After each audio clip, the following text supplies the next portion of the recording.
안녕하세요. 저는 합법적인 대통령이신 박근혜 대통령님이 다스리는 자유대한민국의 국민 김미자입니다. 오늘도 달성사자 앞에 퍼포먼스 하러 왔습니다. 오늘 날씨가 굉장히 좀 무덥거든요. 그래도 오늘도 이렇게 우리 박근혜 대통령님이 우리나라의 진짜 대통령이라는 진실을 외치고 싶어서 나왔습니다. 우리 자유대한민국의 희망은 박근혜 대통령님이십니다. 박근혜 대통령님만큼 준법정신이 강하고 애국정신도 강하시고 또 인품이 바르게 건강하게 잘 갖추어 주신 분이 정치인들 중에서는 지금 눈을 닦고 찾아봐도 없어요. 그런 걸 떠나서 일단 합법적인 대통령이 적들에 의해서 불법적인 방법으로 감금되셨던 것이기 때문에 박근혜 대통령님은 대한민국의 현직 대통령님이십니다. 헌법상 헌법상으로 이렇게 보면은 박근혜 대통령님은 대한민국의 현재도 정당성 있는 대통령님이신 겁니다. 우리나라를 지배하고 있는 이 딥스테이트, 우리나라뿐만이 아니고 그동안 이 전 세계를 장악해서 사람들을 노예화시키고 자기들의 권력을 언제까지 진짜 영원히 자기들만 권력을 누리고 사람들을 노예로 삼아서 살려고 했던 딥스테이트, 이들이 이제 하이핵과 트럼프 대통령님 군부에 의해서 선한 세력인 그 하이엑스에 의해서 지금 모조리 지금 체포되고 기틈으로 가고 이런 식으로 정리가 되고 있습니다. 지금 우리나라에도 아직까지 그 딥스테이트 시다바리들이죠, 돌병들이 많이 있는데 이제 우리나라에 있는 그런 자들이 또 이제 곧 청소될 거라 생각됩니다. 이번에 윤석열이나 김건희가 들어가는 것도 그쪽 일환이라는 생각이 듭니다. 사필기정 그리고 자업자들. 네. 자. 그리고 헌재도 진짜 개혁이 돼야 됩니다. 이 불법하고 타협을 해가지고 헌재에 있는 재판관들이 버젓이 법을 어기고 참 그 직에 있는 걸 보면 정말 통탄할 노릇입니다.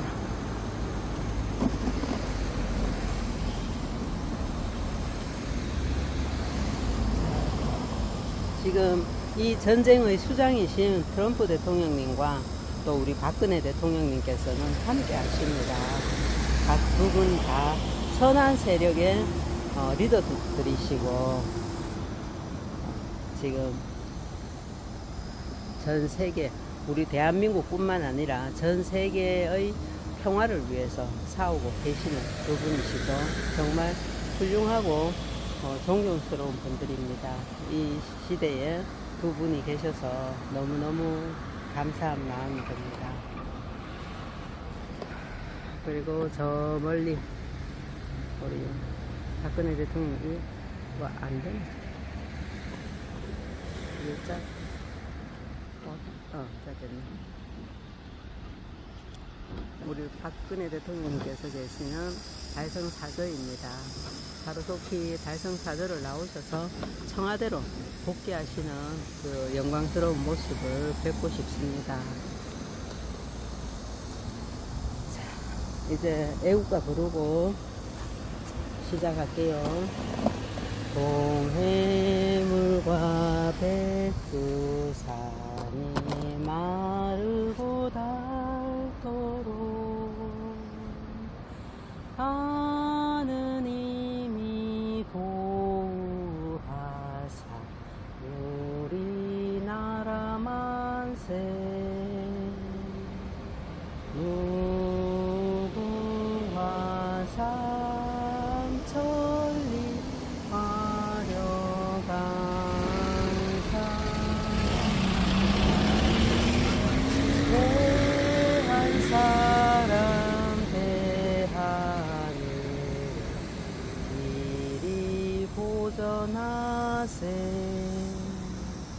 남산 위에 저소나 철갑을 들은 뒤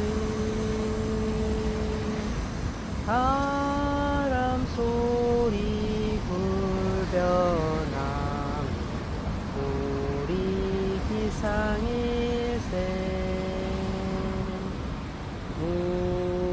무궁화 삼천리 화려강산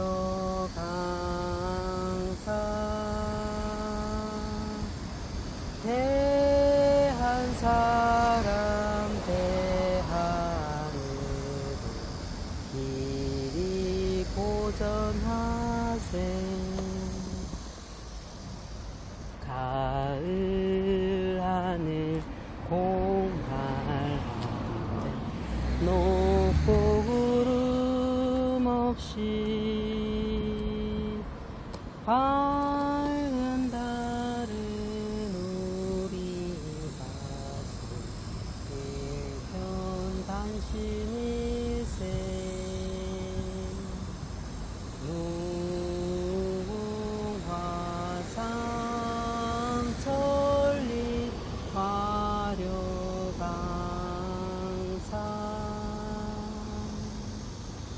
대한 사람 대하늘을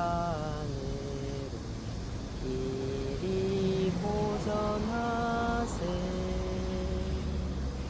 이 기상과 이 마음으로 충성을 다하여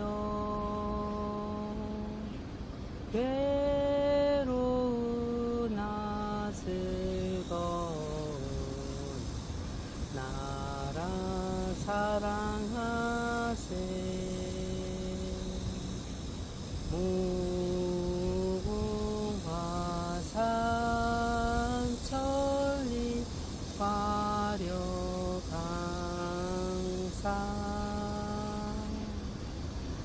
대한 사람 대하늘을 길이 보전하세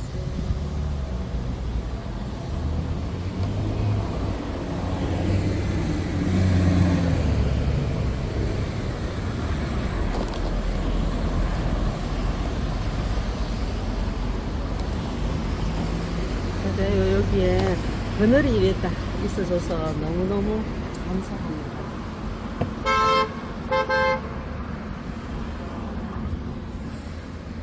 자,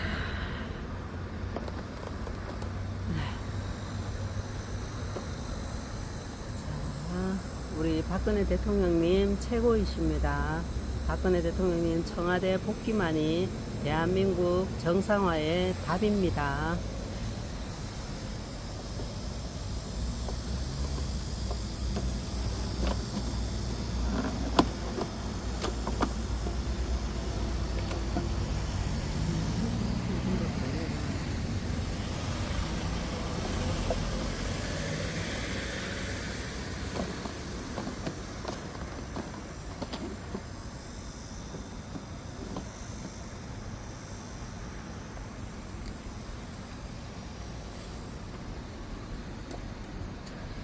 오늘은 대통령님이 쓰신 나의 어머니 유경수 중에서 뒷모습이 든든해 보였어요 라는 부분과 오늘은 두 챕터를 읽어 드릴게요 하고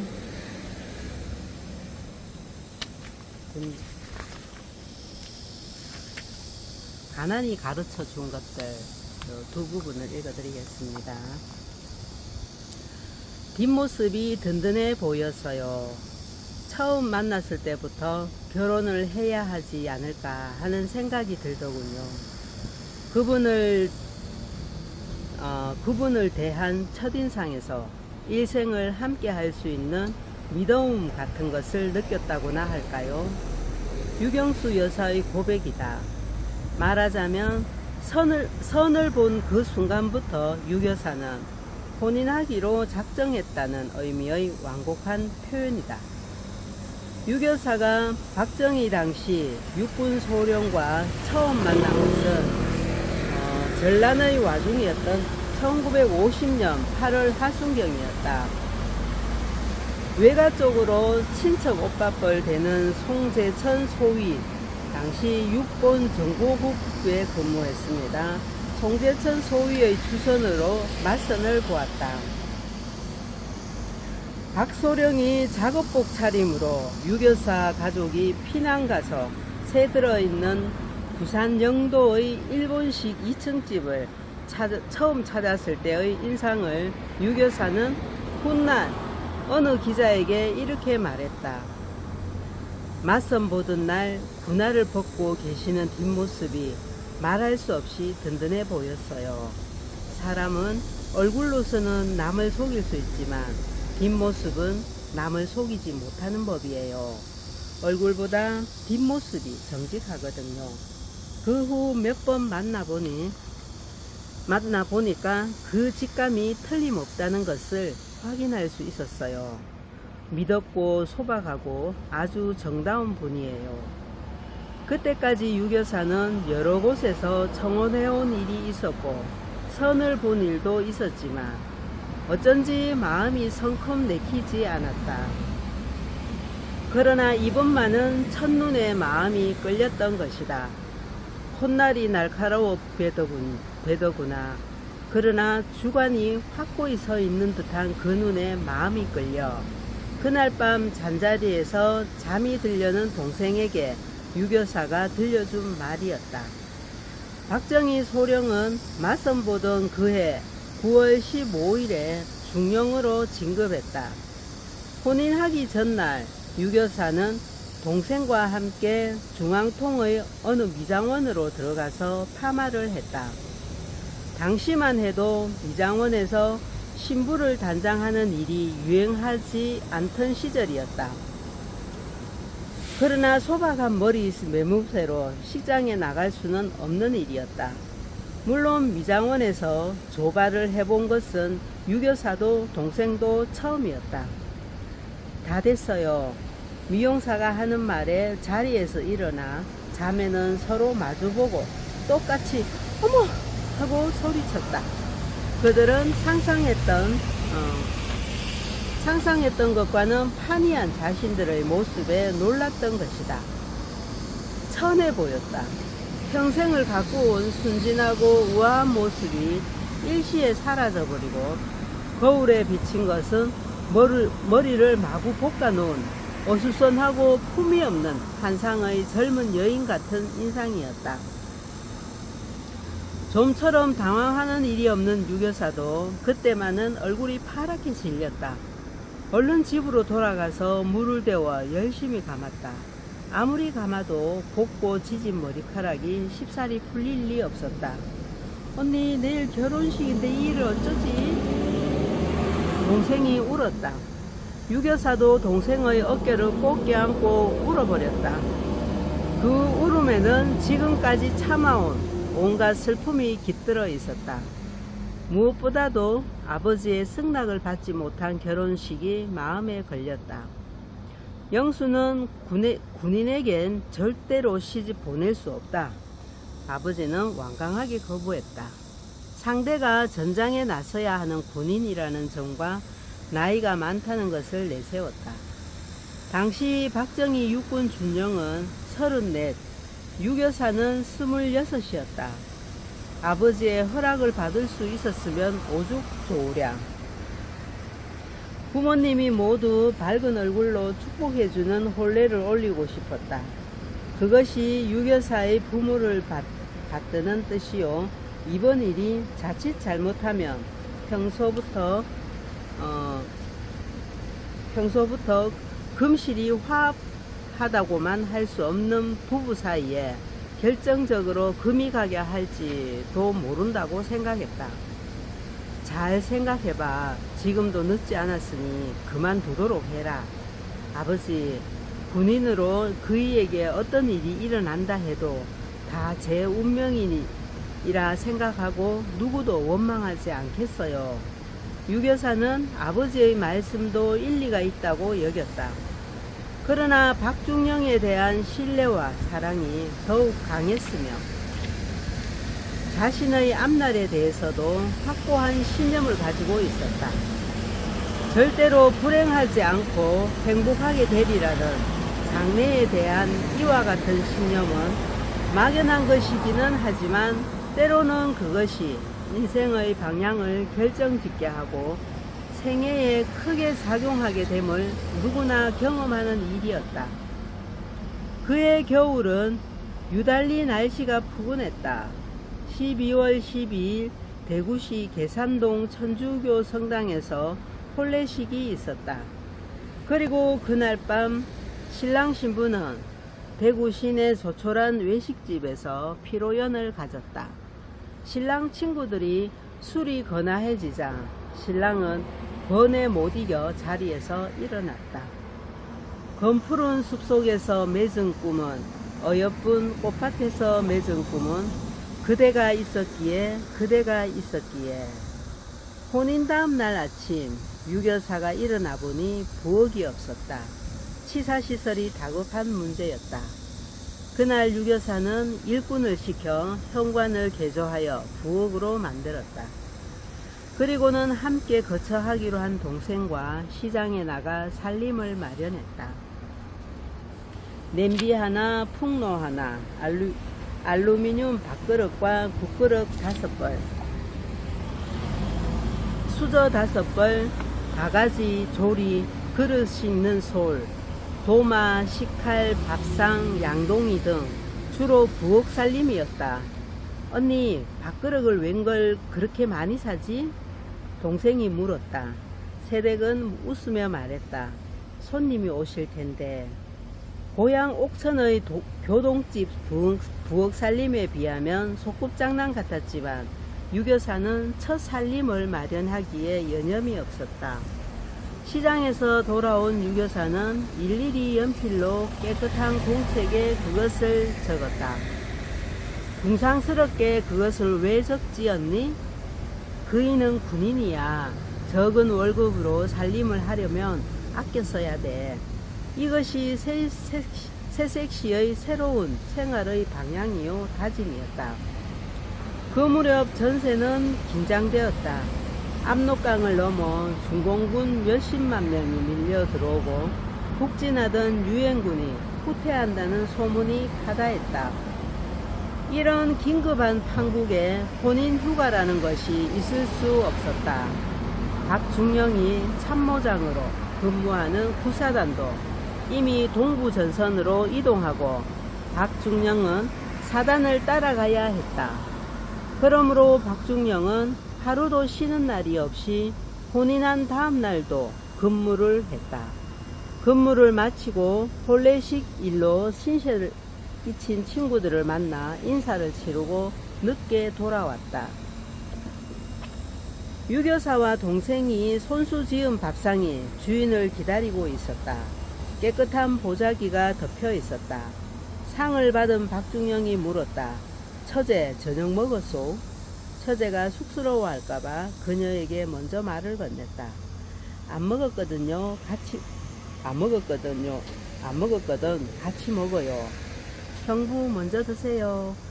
자매는 교동집에서 아버지가 진지를 드는 밥상머리에 서서 시중을 들던 생각이 떠올랐다.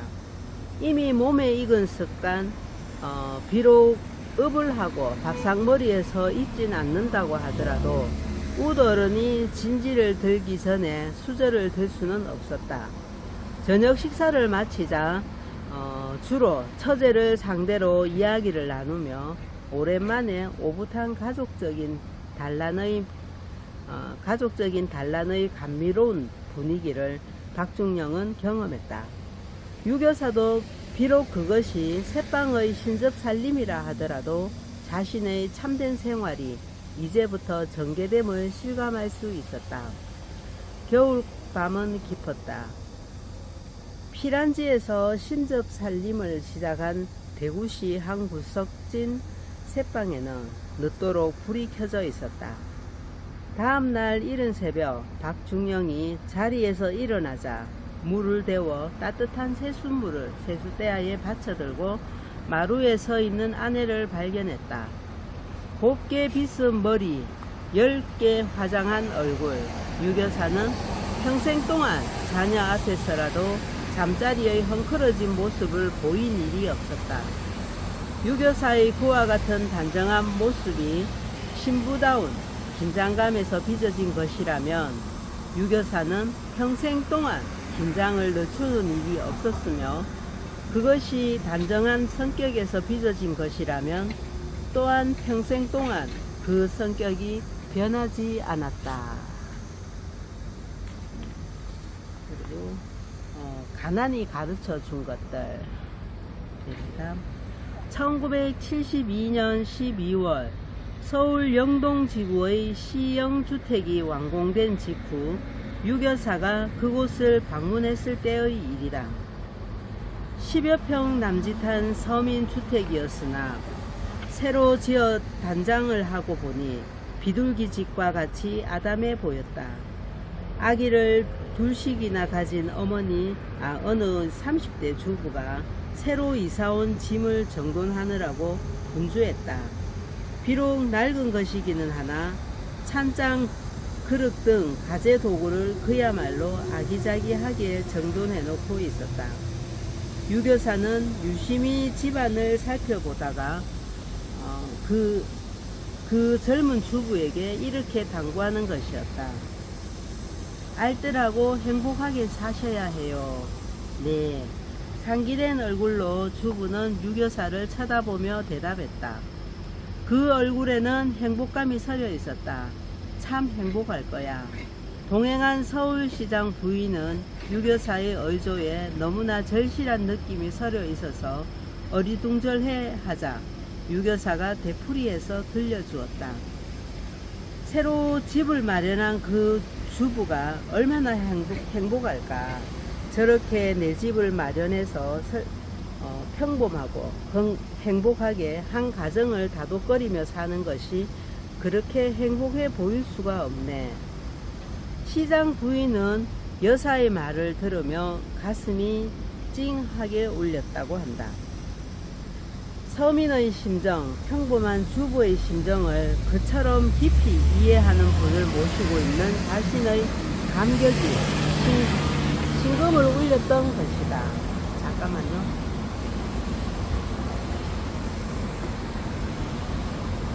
그러나 한편으로 시영주택에 새로 입주한 30대 주부를 통해 유교사는 옛날의 감회가 되살아났을지도 모를 일이다.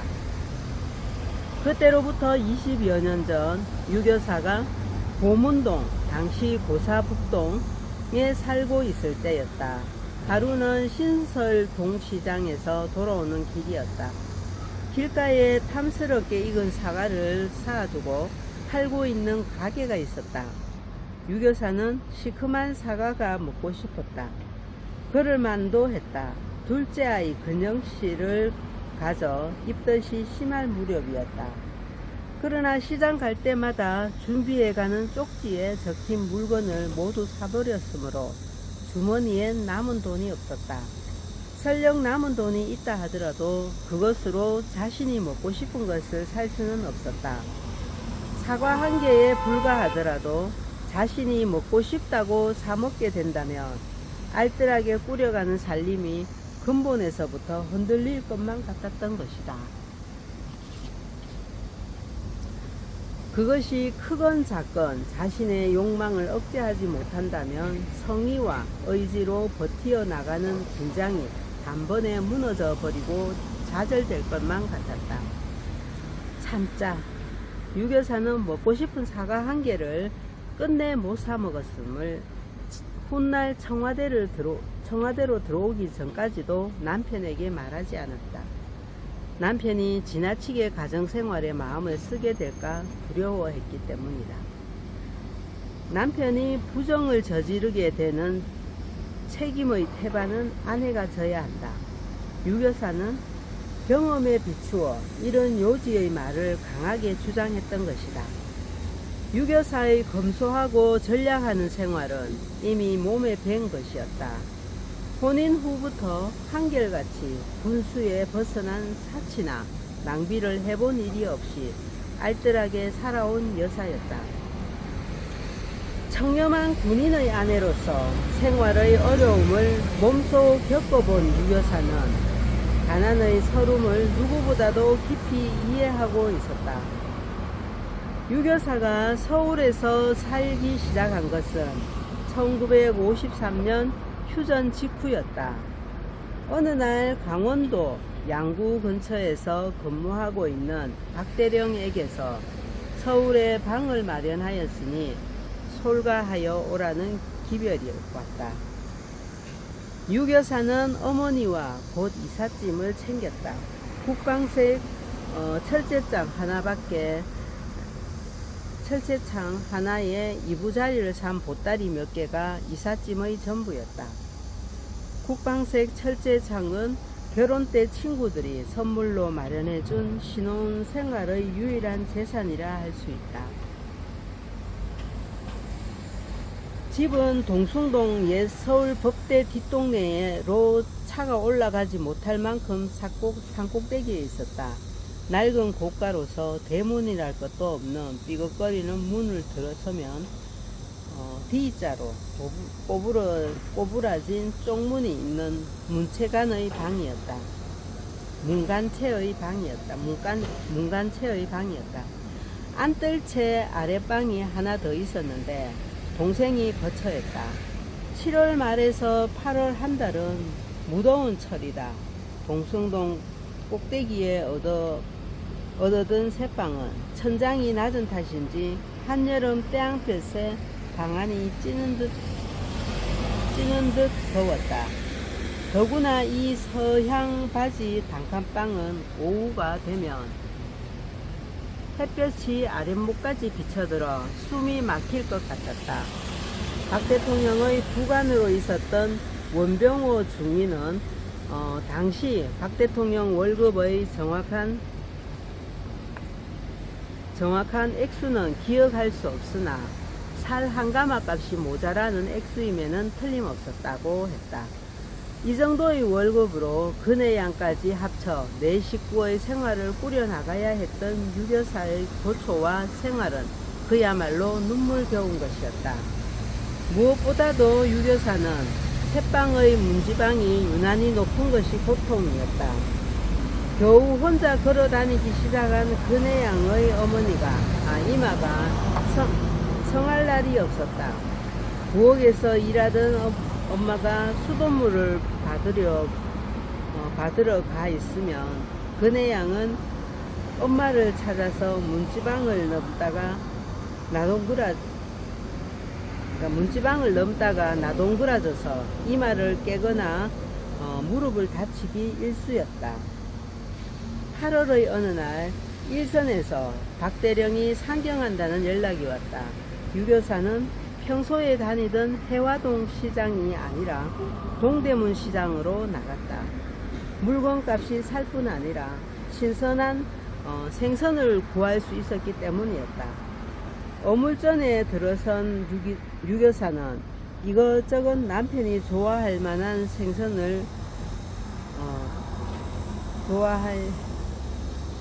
생선을 구할 수 있었기 때문이었다. 어물전에 들어선 유교사는 이것저것 남편이 좋아할 성싶은 창거리를 기웃거리며 가끔 손에 든 종이를 펴보곤 했다. 미리 집에서 적어온 일종의 예산서 비슷한 쪽지였다. 옹색한 살림을 꾸려나가다 보니 어느덧 몸에 배어버린 습관이었다. 미리 시장에 가기 전에 예산을 세워 감자 얼마, 파 한 단 얼마 이런 식으로 그날 꼭 필요한 품목을 적힌 대로 시장에서 물건을 사곤 했다.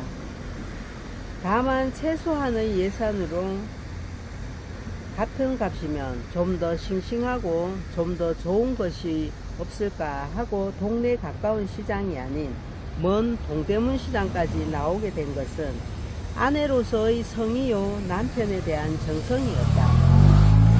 그나마 유교사는 시장에서 돌아오면 일일이 가계부에 적어 넣는 것이었다. 동숭동 새빵에서는 3개월을 살았다. 그동안 박 대통령이 한 차례 다녀갔다. 박대령의 기억 속에 남아있는 이때의 상황은 이마에 방창고를 붙인 그네 양의 모습과 사람 사는 꼴이 말이 아니구나 하는 인상뿐이었다. 동숭동 새빵을 다녀온 박대령은 이사를 해야겠다고 절실하게 생각했다. 부관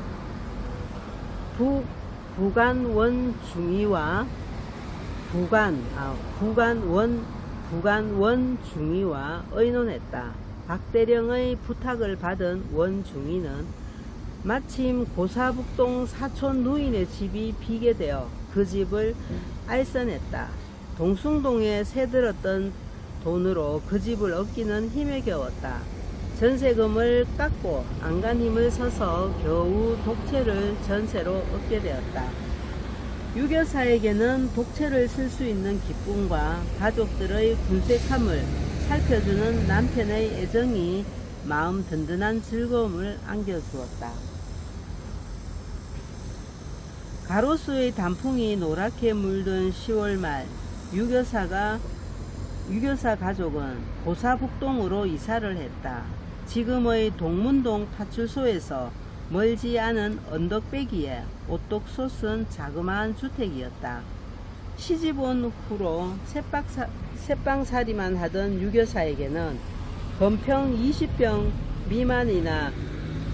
미만이나마 이 독채집이 무척 널쩍해 보였다.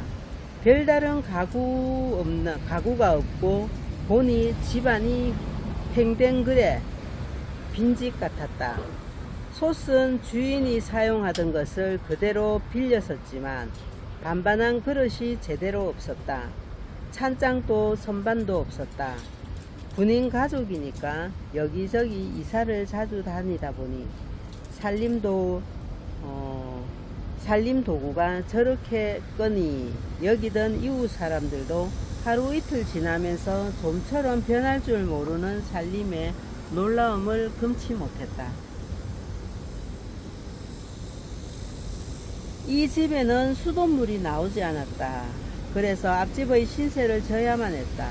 아무리 작은 것이라도 남의 신세를 지지 않으려고 애쓰며 또한 그렇게 살아온 유교사는 남의 집에서 수돗물을 빌려 쓰는 심적 고통이 무척 심각했다. 계량기통의 고무관이 찢어지거나 물이 끊어지거나 무섭게 새 관을 사다가 갈아 끼우곤 하였다. 얼마 안 되는 돈이지만 고무관 끝을 부담시키지 않으려는 자상한 마음씨였다.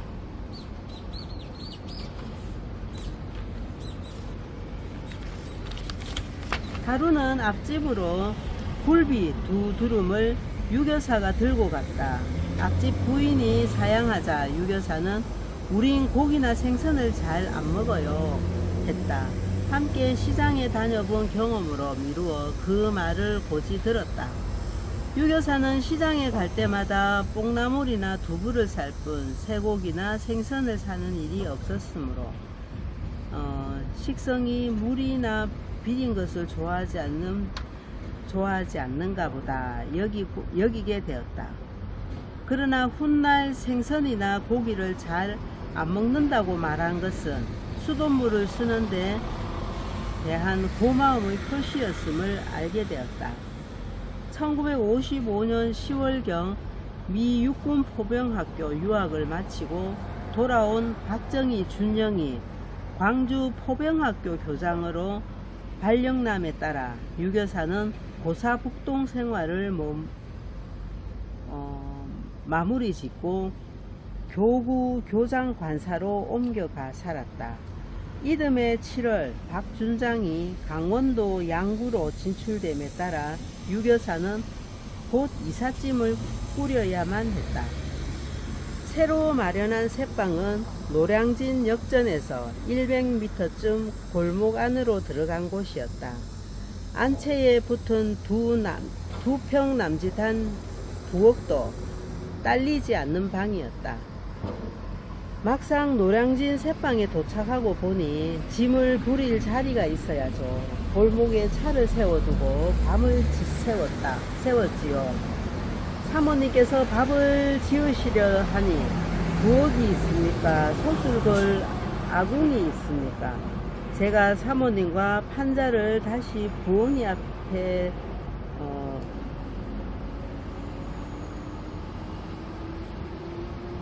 안방 건너방으로 드는 두 혈관이 마치 하나일 뿐인데 그 문으로 들어가 건넌방이 사모님이 새 드신 방이었다. 방 창문 옆에 손바닥만한 공터에다 부엌을 마련했었다. 둘레는 참으로 애워 사졌기 때문에 부엌으로 들어가려면 도리 없이 방에서 창문을 넘나들 수밖에 없었다. 더구나 새방에 불을 뗄 수 있는 아궁이는 현관마루 밑에 있었으니 밥을 지을 때 손을 어디다 겁니까? 솥을 어디다 겁니까? 밥을 지을 때 솥을 어디다 겁니까? 풍로를 사다 냄비에 끓일 수밖에 없었습니다.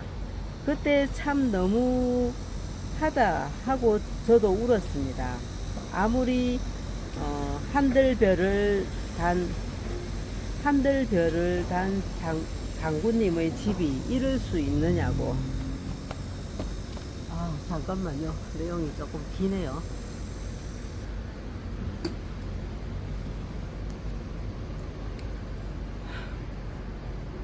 이삿짐을 날랐던 운전병의 추억담이다. 여사의 일생 중에서 가장 고되고 처참한 시련을 겪게 된 생활이었다. 그것은 동승동의 생활에 비할 바가 아니었다.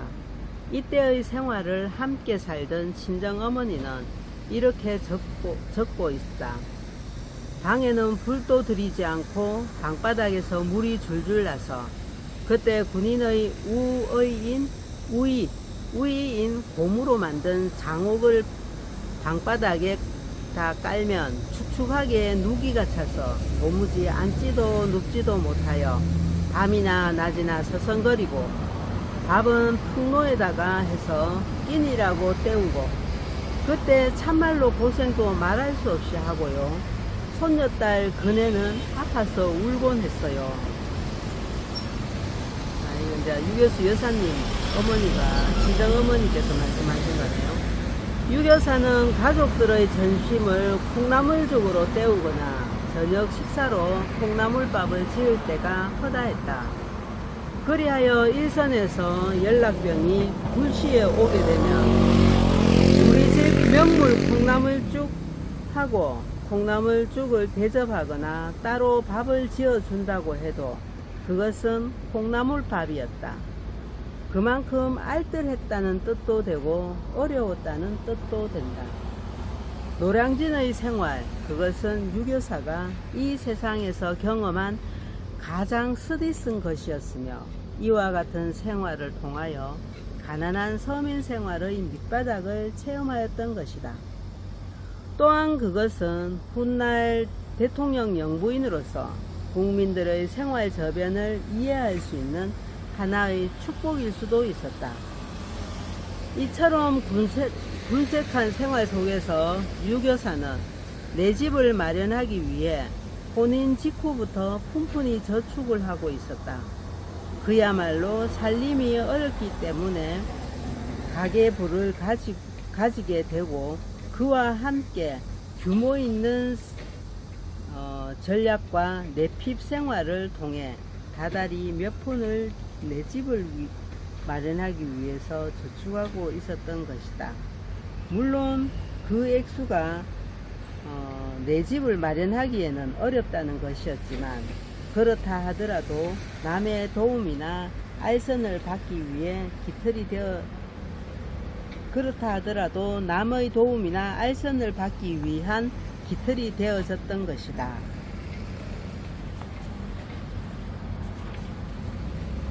(1956년 4월 23일) 혼인한 후 만 5년 4개월 노량진 새방에 이사온 지 거의 1년 만에 여사는 내 집을 가질 수 있게 되었다. 지금 장충 체육관에서 길 건너 맞은편으로 뚫린 큰 길을 50m쯤 가서 언덕 아래 오른쪽으로 돌아 10m 가량 내려가면 막다른 골목집으로 목조 건물 1, 2층을 합쳐 30여 평의 2층이었으나 지대가 유독 이 집만 낮았다. 주인은 앞뒤로 이웃집들이 둘러싸서 낮에도 전등을 켜야 할 정도로 햇빛이 들지 않았다. 뒷집에서 안방까지 내려다 보이는 것은 그런대로 참을 수 있으나 비가 오면 이웃집 하수구에 물이 몰려오는 것은 막을 길이 없었다. 물난리를 번번이 겪어야 했다. 명의는 남편이 아닌 유교사의 이름으로 등재되었다. 명실공히 유교사의 알뜰한 내핍 생활로 이룩된 집이어서 아내의 그 성의를 차지하려는 남편의 배려로 그렇게 되었던 것일까? 어쨌든 유교사는 이름이 기재된 것은 이번이 처음이었다. 오붓하게 살 수 있는 보금자리를 마련한 유교사는 한결 안정된 마음으로 생활을 펼쳐나갈 수 있었다. 생활은 여전히 알뜰하고 건면했다. 집 부근에 약수동 시장이 있었다. 그럼에도 신당동 내거리 부근의 중앙시장까지 장바구니를 들고 장을 보러 갔었다. 도매시장의 물건값이 사기 때문이었다. 손님 대접도 가계부와 견주어 점심은 고작 국수를 대접하는 것이 오랜 관례처럼 되어 있었다. 때로 남편이 오늘은 귀한 손님이 오셨는데 고기라도 좀 사올 일이지 만날 절간 음식이요 하고 농담 비슷하게 말할 때도 있었다. 그러면 유교사는 웃으며 그래 보여도 이게 영양가가 제일 많다고요 하며 받아 넘기는 것이었다. 네, 오늘은 여기까지 할게요. 정말 우리 유경수 여사님 정말 근면성실하고 알뜰하게 그때 당시 대통령님께서 박정희 대통령님께서 중령이시고 그러니까 월급이 작잖아요. 그걸 가지고 알뜰살뜰하게 사셨던 그런 모습들을 잘 표현해 놓은 내용들이었습니다. 그 마음이 진짜 청와대에 가서도 변함없이 한결같잖아요. 이게 정말 좋은 것 같아요. 진실은 변함없고 한결같이 또 한결같은 거, 그게 진실이고 또 진리도 또 마찬가지로 변하지 않는 것이 진리잖아, 그죠? 예, 오늘 날씨가 조금 많이 더운데 감사하게도 여기는 그늘이 쳐져서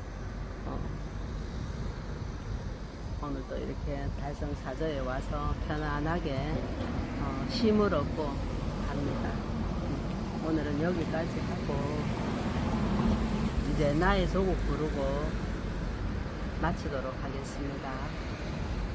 백두산의 푸른 정기 이 땅을 수호하고 한라산의 높은 기상 이결에 지켜왔네.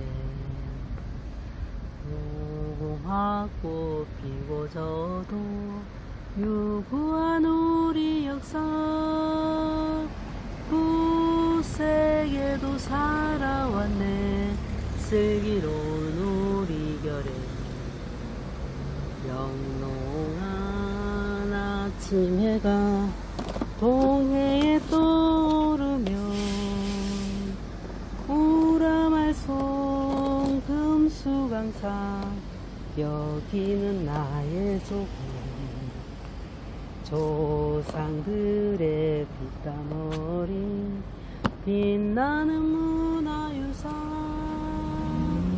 우리 모두 정성 다해 길이 보전하세 삼국통일 이루한 화랑의 옛정신을 오늘에 이어받아 새마을 정신으로 영광된 새조국의 새 역사 창조하여 영원토록 후손에게 유산으로 물려주세.